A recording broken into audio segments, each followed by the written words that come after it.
Everyone in the city knew about the little boy who lived alone in the tall glass tower. His name was Leo, and he was only 2 years old. But Leo was not like any normal child.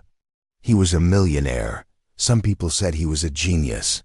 Others whispered strange things like he came from the stars. No one really knew the truth. Leo had no parents. The people who worked in the tower said his mother had died when he was born, and no one ever saw his father. Some said the boy had no real family at all. Yet he owned the entire building, along with a powerful tech company that made machines no one understood. He didn't talk much. He only spoke to his helper Mira, a kind young woman who fed him, read him stories, and watched him while he played with his strange toys. These weren't regular toys. They glowed in the dark. They floated in the air. They responded to Leo's touch like they were alive. Sometimes Mira asked him, "Leo, where did you get these toys?" And he would say softly, "I didn't get them. They came to me." Mira didn't know what he meant, but she didn't push him. He was a sweet child, quiet and thoughtful, with big eyes that looked like he had seen things far beyond this world. Then, one morning, the tower was silent. Mira came into the playroom, and Leo wasn't there. His toys were neatly stacked. His chair was empty. His blanket lay folded on the floor. She called his name. No answer. She searched the entire building, floor by floor, room by room. Nothing. Then she found a note. It was placed under a small stone that glowed with soft blue light. It simply read, "Do not be sad. I've gone home. My gift will find the right one. The truth is in the stars, but the heart knows where to land." The media went wild. The boy millionaire is gone, vanished without a trace. Was he even human? But the biggest shock came 2 days later. A lawyer named Mr. Flint stood before the cameras with a sealed envelope. His voice was serious, but his hands trembled. "This is Leo's final will," he said. "It was written by him, before his disappearance." "Written by a 2-year-old? Someone shouted. "I know how it sounds," Mr. Flint replied. But this boy was unlike anyone else. Then he opened the envelope and read the will. "I leave everything I own, my company, my tower, my machines, to someone I saw only once. A person with a strong heart, but not a strong voice.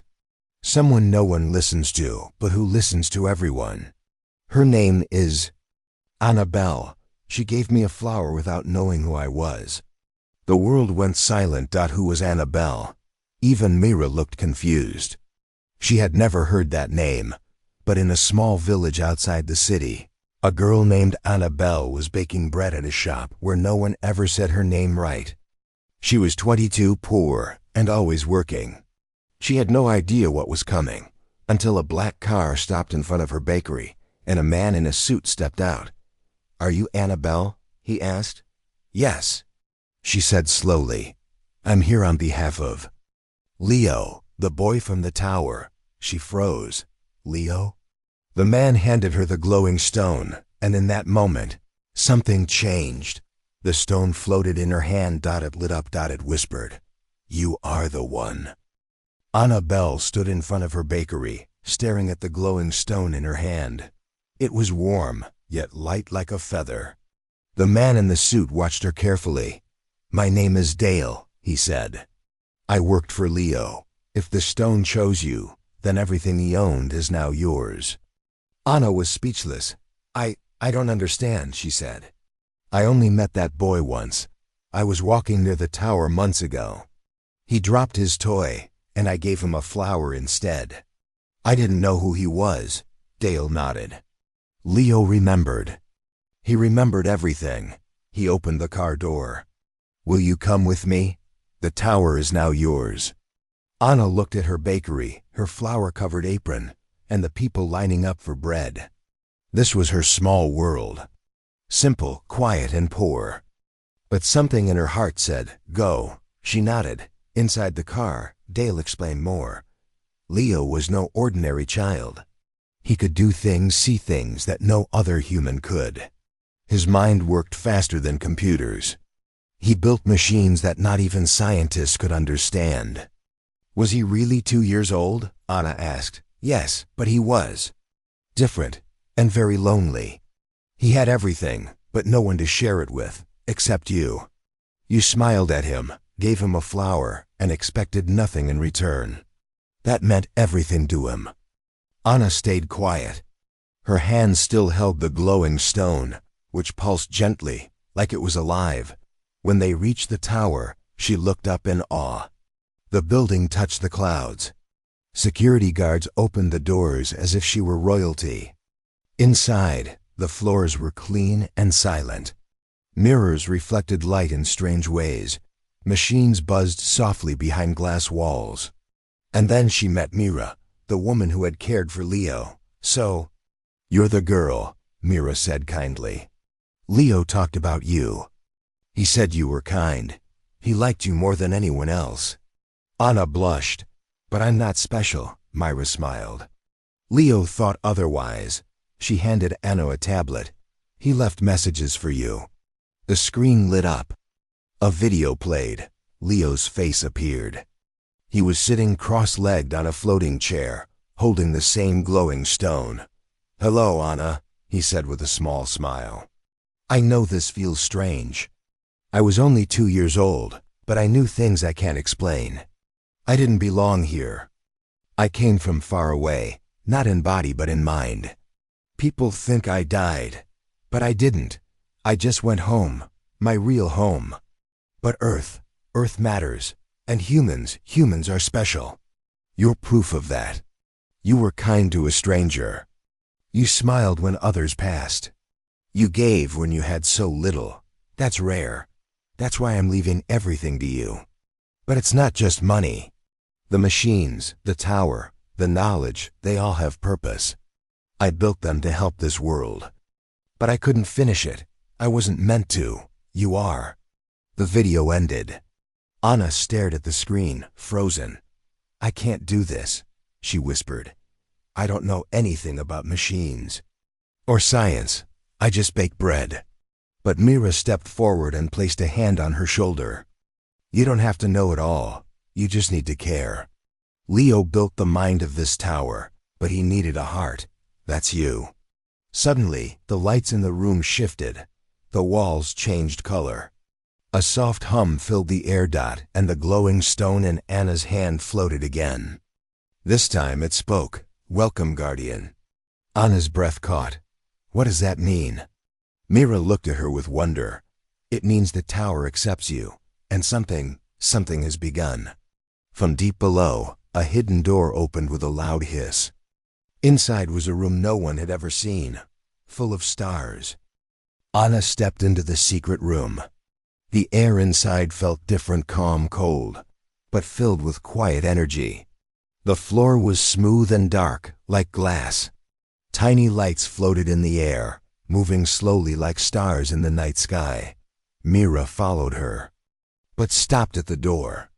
"I've worked here for 2 years," she said softly, "but I never knew this room existed." Anna looked around with wide eyes. "What is this place?" The glowing stone in her hand pulsed again. A soft voice echoed from the walls. "Welcome, Annabelle. This is the Vault of Light." A bright path lit up on the floor, guiding her to the center of the room. As she walked, more lights floated down, shaping into small silver machines. Some looked like birds, others like stars, and a few like tiny people with wings. Each one bowed gently to her. "They're alive," Anna whispered. "Not alive like us," the voice replied, "but awake. Leo built us to wait for someone who cared. Someone like you." Anna stood in the center of the vault. A round table rose from the floor. On it lay a book made of silver with pages that shimmered like water. She opened the book. Inside, the pages glowed with moving pictures and strange writing. As she looked, the words changed into simple English. "To save the earth, you don't need power, you need love. Machines are not enough, heart must guide mind. The one who gives without asking is the one who can lead." Anna touched one of the pages and a new message appeared. The world is changing. A storm is coming. Not from Earth, but from far beyond. Others are watching. Some fear humans. Some want to take what Earth has. Only you can unlock the shield. Anna looked up. What shield? Suddenly, the walls of the vault turned transparent. She could see the city outside, the clouds above. And far beyond that stars. One of those stars blinked.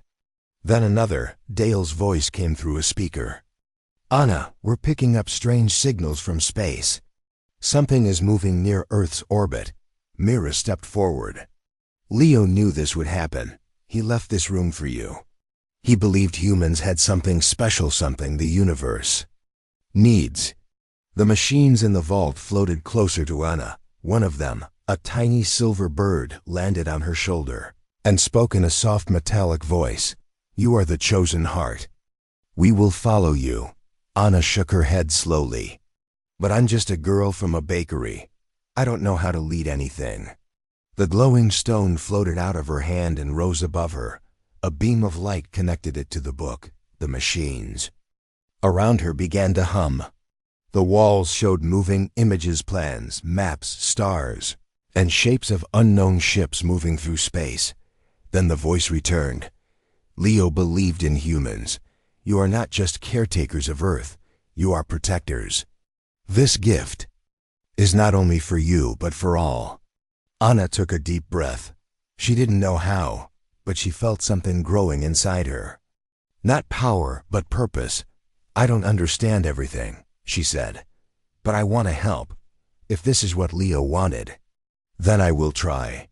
The vault responded with a soft rising sound. Suddenly, from the center table, a new object appeared. Small bracelet made of light and silver. It floated toward her wrist and gently wrapped itself around her. Armed out, the machines all glowed at once. The stars above the tower seemed to shine brighter. Dale's voice returned. Anna, something just happened. The sky over the tower is glowing, and whatever was approaching, it stopped. Mira smiled, her eyes wet with tears. You did something. You changed something. Anna looked at the machines, then at the sky. She didn't know what was coming next. But she knew this. Leo had trusted her, and now the whole world might have to. Anna sat on the edge of the round table inside the vault of light. The silver bracelet on her wrist glowed softly. It felt warm and alive, like it was part of her now.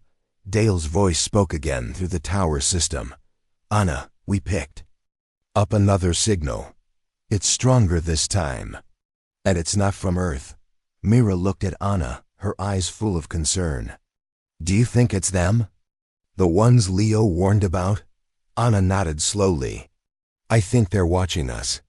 Suddenly, the floating machines in the vault gathered in front of her. The silver bird that sat on her shoulder chirped and spoke in its soft metallic voice. Visitors are near. They saw the light from the vault. Now they know someone has awakened the shield. The shield? Anna asked again. A large screen appeared on the wall. It showed a huge circular structure floating high above Earth. It was hidden from normal view, like a cloak in the sky. But now it glowed faintly. Mira gasped. That's not from Earth. No, the silver bird said. That is the Sentinel shield. It was built long ago by others like Leo. It sleeps unless someone pure of heart calls it. Anna stared at the image. So, what does it do? It protects Earth, but only when the Guardian accepts the bond, the bird replied. That is you. Anna felt unsure. Her heart was racing. But what if I make a mistake? What if I press the wrong thing? The book on the table opened again. This time, it showed an image of her giving the flower to Leo, her smile, his small hands holding it. Then the words appeared. The heart never chooses wrong. It only needs to trust itself. Anna stood up. She looked at the machines. Okay, what do I need to do? The bird flew up and touched the bracelet. It lit up brighter. Say yes. Just say you accept the bond, and the shield will wake. Anna took a deep breath. I accept. The room trembled softly. The silver light from the bracelet flowed up her arm, across her shoulders, and into the air. The machine circled her, forming a gentle spinning ring of light above the tower. Clouds gathered. The sky flickered and then the shield appeared to the world. People across the planet looked up. From cities, deserts, mountains, and oceans, they saw a bright ring in the sky like a second moon, floating and turning slowly. News stations broke into emergency broadcasts. A structure has appeared above Earth. Alien origin suspected, but no attack detected. In the tower, Dale rushed to the top floor. Anna, the world can see it now. And the strange object we were tracking it stopped moving. Anna touched the table, and the view on the screen changed. It now showed a long, dark ship sitting silently beyond the shield's range. It didn't come closer. They're watching us, Mira whispered. Yes, said the bird. But now they know. Earth is not alone. Earth is protected.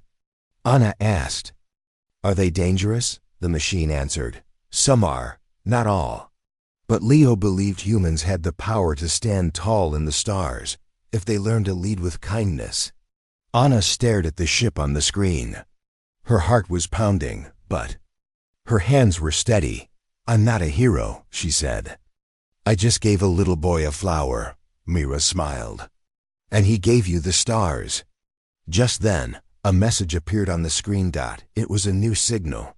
Not from Earth. It read, "Who speaks for Earth?"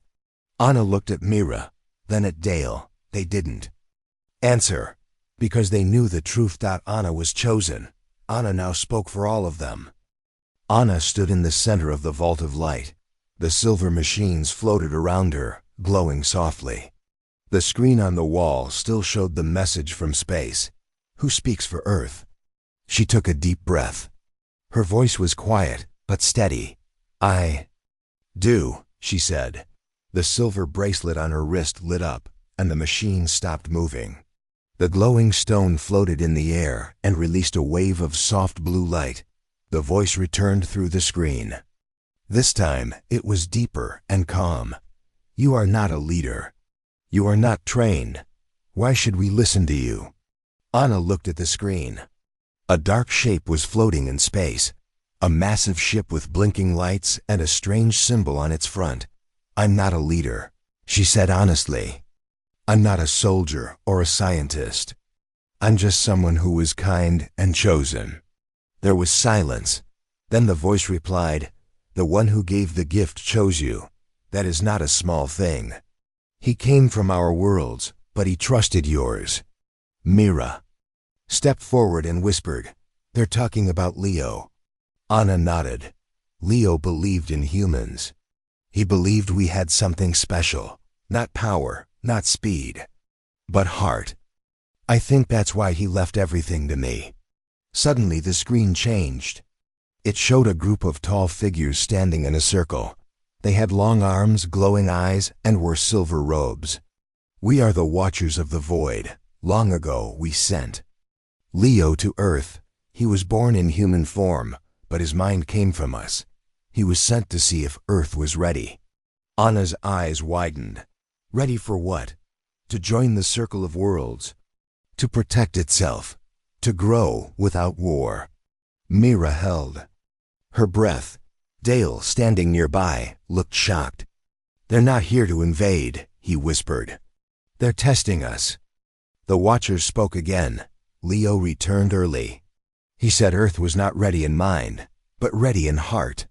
That is why he left you the vault. Anna stepped closer to the screen. "Then why are you here now?" "Because something is coming. A darkness that spreads across stars. Worlds fall before it. We came to see if Earth should be protected or left behind." Anna's voice became stronger. Leo gave his life here. He loved this planet. And if there's danger, we won't run.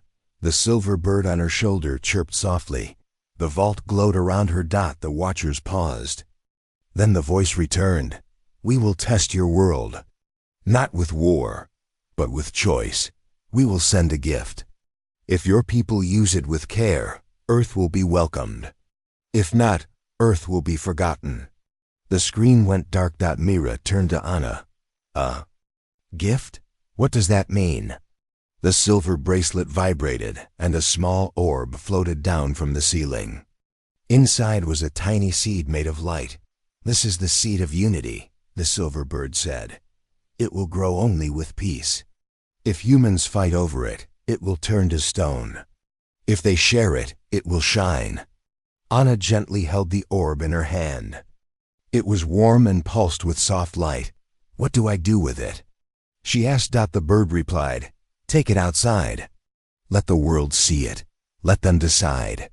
Anna nodded. Later that day, Anna stood at the top of the tower. News cameras flew around. The world was watching. Everyone wanted answers. She lifted the orb high in the air. This is the gift, she said. We don't know everything about it. But it is a test, not of power but of kindness. The crowd below was silent. Then, slowly, people clapped. Not loud, not fast, but real. In a world full of noise, that small sound mattered. And far above Earth, the watchers waited. Watching. 3 days had passed since Anna showed the seed of unity to the world. The glowing orb was now placed in a clear dome at the top of Leo's tower. People from every corner of the world came to see it. Scientists, leaders, and even school children looked at it with wonder, but not everyone was happy. In a dark office far from the tower, a man named Brent Hawley watched the news with a cold expression. He was the head of a large company that once tried to buy Leo's tech. Leo had refused now. Everything Leo owned belonged to a simple girl from a bakery. Brent slammed his fist on the table. That girl doesn't understand what she's holding, he said. That orb could power cities, build weapons, or open space travel. And she just wants people to be kind. His assistant, a thin man in a black suit, nodded slowly. Should we try to take it? Brent's eyes narrowed. Yes, but quietly, we'll say it's for safety. The world trusts her now. If we make her look weak, they'll listen to us. Back at the tower, Anna walked through the vault with Mira. The machines floated calmly, and the bracelet on her wrist stayed warm. Anna looked at the seed of unity inside the dome. It's still glowing, she said.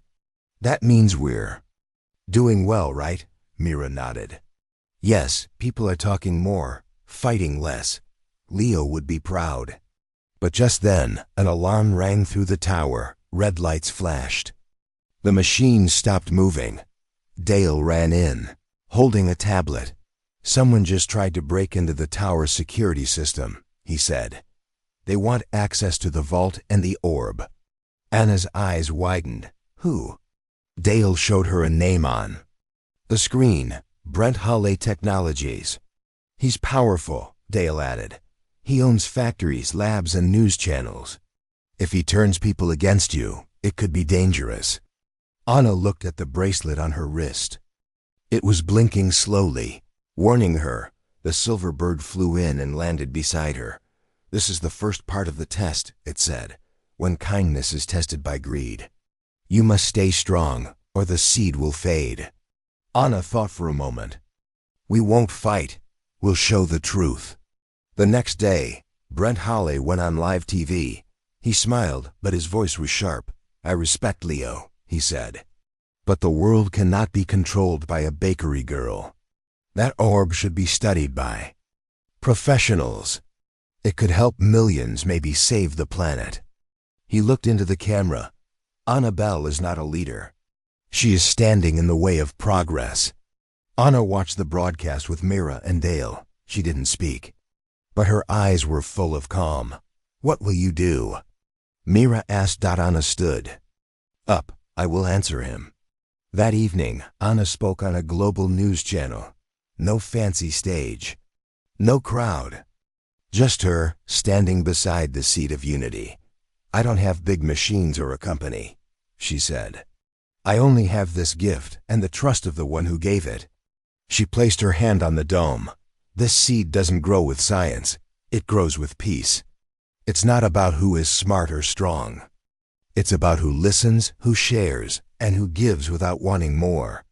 The seed inside the orb glowed brighter. Anyone who wants to help the world is welcome. But no one will take this by force. Not now, not ever. The world watched.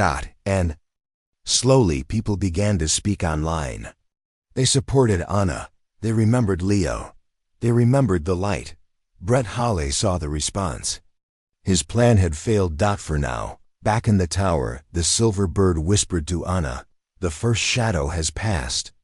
But more will come." Anna nodded. She looked at the stars. And far above Earth, in the Watcher's ship, a new symbol lit up. A sign of hope. And warning. It was midnight at Leo's tower. The stars above the city were bright, and the seed of unity still glowed inside its clear dome. Anna sat quietly in the vault, watching the silver machines float around her. Mira brought her a cup of warm tea. "You haven't slept," Mira said softly. "I can't," Anna replied. "The world is calm for now, but I feel something is coming." Suddenly, the tower lights flickered. The machines stopped moving. Then the silver bird flew in quickly, wings glowing. "Prepare yourself. A ship is landing," Mira gasped. "A ship from space?" The screen on the wall turned on, showing a small bright light falling from the sky. It moved smoothly and gently, like it was being guided by something unseen. "It's not an attack," said Dale, running in. "It's landing in the garden outside the tower." Anna stood up. The bracelet on her wrist pulsed with light. "I have to go," she said. The garden outside the tower was quiet. A circle of trees surrounded a small green field, planted by Leo himself. In the center, the strange ship had landed round and silver, shaped like a drop of water. The ship opened slowly, without noise. A figure stepped out. It was tall, glowing softly, with smooth silver skin and long arms. Its eyes were calm and kind. Anna walked forward carefully, but without fear. The visitor looked at her, then slowly bowed. "I greet you, guardian of Earth," the being said in clear, gentle English. Anna was surprised. "You know our language?" The visitor nodded. "Leo gave me your words. I carry his memory." Mira and Dale stood behind her, watching with wide eyes. Anna asked, "Why are you here?" The being looked up at the stars. "A storm is growing beyond the light. Many worlds have fallen to it. But Leo believed Earth could be a light in the dark." He held out his hand. In his palm was a small cube, glowing with soft blue light. "This is the memory key," he said. "Leo created it before he left. It holds all his knowledge, his dreams, and a warning." Anna slowly took the cube. As soon as it touched her hand, the bracelet on her wrist glowed bright. The machines inside the tower lit up. And the seed of unity pulsed with golden light. The sky above changed. A soft ring of light appeared around the moon. "Leo said you would be the one," the visitor said. "He saw something rare in you. Something strong." Anna looked down at the cube. "What's inside?" "Everything," he said. "But it can only be opened by a heart that believes in peace, even when others choose fear." Anna held the cube close to her chest. The visitor took a step back. "I must go. My people wait beyond the stars. But I will tell them this world has hope." He turned toward his ship, but stopped. "One more thing," he said. "The storm I speak of is not only from space. It also grows in hearts. Be careful of those who wear a smile, but hide shadows." Anna understood. Not all danger comes from outside. Some can come from within. The next day, the world was talking again. Photos and videos of the visitor had spread everywhere. People asked questions. Was it real? Was it friendly? Was it a sign of peace or war? Anna appeared on the tower's balcony and held up the glowing cube. "This is a gift," she said. "It holds truth, not just for me, but for all of us." She didn't explain more, because she knew something very important. The real test was still coming, and the memory key would reveal what Leo had known all along, that humans had something no machine could copy, a heart that chooses light even when surrounded by darkness.